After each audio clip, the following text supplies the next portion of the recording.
This is one of the most compelling congressional primary seasons ever. After redistricting set off a high-stakes game of musical chairs, a huge field of Democrats decided to take a chance in the 10th District. And with the results coming in, here are the three leading candidates at the moment. Daniel Goldman leading at this hour. 76% of the votes are in. He's got 27% of the vote. CBS 2's Tony Aiello in Park Slope with how this race is shaping up. Tony. Maurice, voters in this district certainly could not complain about a lack of choice in this race. 12 official candidates on the Democratic ballot, including a number with really impressive resumes. Let's take a look at how redistricting changed the 10th district map. The old 10th District snaked from Borough Park up into the western half of Lower Manhattan and all along the west side to Morningside Heights.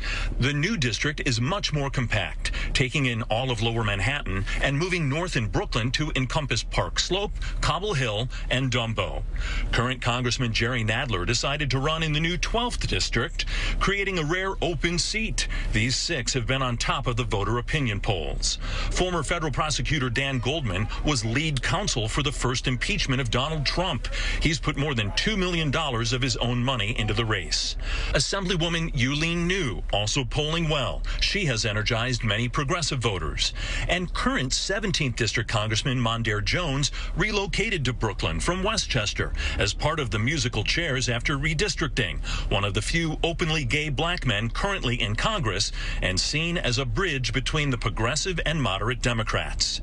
With many impressive candidates, here's a sample of how some voters say they're making their choice. Because even though the field was diverse, I think there are a smaller number who had the experience and the skill set and the commitment to do a good job in Congress, and so I was pretty clear with who I voted for. Wasn't too tough. Not tough at all, not for me anyway. I also think that it's important to look at the whole person and what they're going to represent generally, but I do feel like generally there were really good candidates. I was looking at who was going to support the New York City public schools the most, since I'm a New York City public school teacher.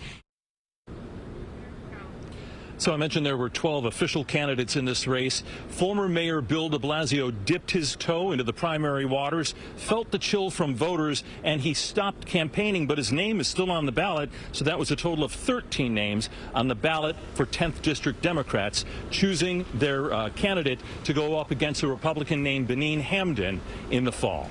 Live in Park Slope, Tony Aiello, CBS 2 News. Okay, Tony.